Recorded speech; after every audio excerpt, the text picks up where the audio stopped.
I was industry and commerce, new boy, and the world economy walked over the cliff in the oil shock of 1973. From the end of the war, steady rise, the 25 golden years, as the French called them, and then suddenly, bang, we were all in deep recession.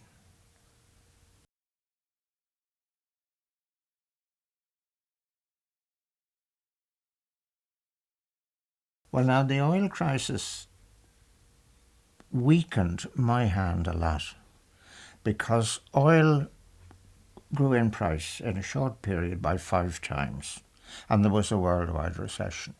But worse than that, many of the chemicals that were oil-based disappeared off world markets.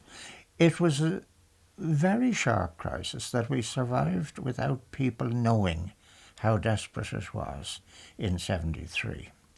But if you have the oil, as the company said, if you have the tankers, as the company had, if you can place supply on a global scale, we had very few cards in our hands. We had to beg them, please, don't let us run out. And the goodness of their hearts, they didn't let us run out. But we had no clout, and they had all the clout then. And that weakened me because I wanted subsequently to make conditions for exploration which would be much harder than they expected, much harder than they'd got in Britain, much harder than they expected. I came to realise that we couldn't abdicate our authority and power and responsibility and give it to the big oil companies, which was really the previous situation. So we started to develop some expertise, to recruit some people, and perhaps the most important thing we did initially was to look at the developing situation in the rest of the world, and specifically on our own doorstep, well, almost, in the North Sea. One side of it Norway, one side of it Britain. Britain wasting their resource because the big companies were so powerful. Norway using it brilliantly so that they've now secured their future. Norway not very different in size from us. Poor farmland. It's really not a country but a sea route, and they depended on the sea, they depended on fish, they had hydroelectricity, but not a naturally rich place, and at the beginning of the 20th century, a very poor place. But they had far-sighted government and very patriotic, independent, determined to do the best for themselves government. And the government was just wise enough in advance when they realised the extent of the North Sea. They realised that it could copper fasten a prosperous future. They realised other countries their size and much bigger had managed the resource badly, and they just introduced what I think is still a brilliant policy.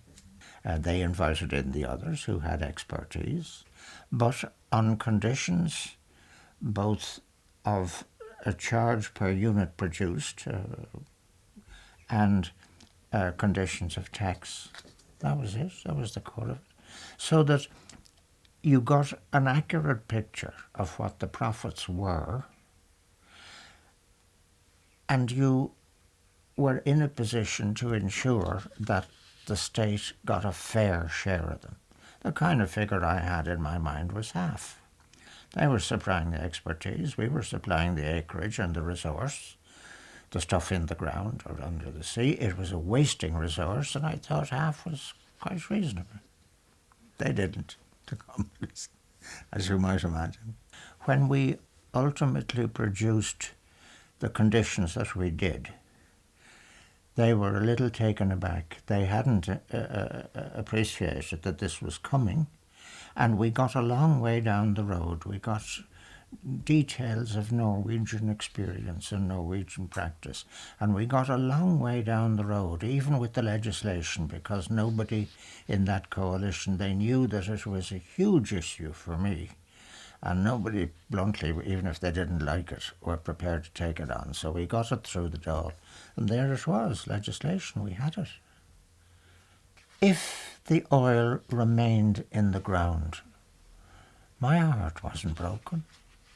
It wouldn't get less valuable, it would get more valuable, as has happened. I'm actually glad that we didn't find it and exploit it at the time. The other thing to say is that the technology of deep water ocean drilling has vastly improved, and the price of oil, even by the standards of then, has vastly increased. So it is now profitable if we don't squander it, and if we haven't already sold the pass with the conditions that have been written since my time. We've had a Celtic tiger, and strategically for Ireland now, the Celtic tiger is over. There's hard times coming on the fundamentals.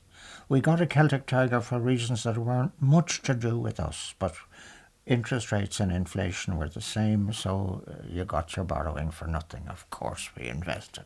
That's over. And we will desperately want, over the next decade, a source of income which will rescue us from the ending of the Celtic tiger period, and which will guarantee that we can go on getting gently richer and improving our environment. The oil and gas in the ground can do that.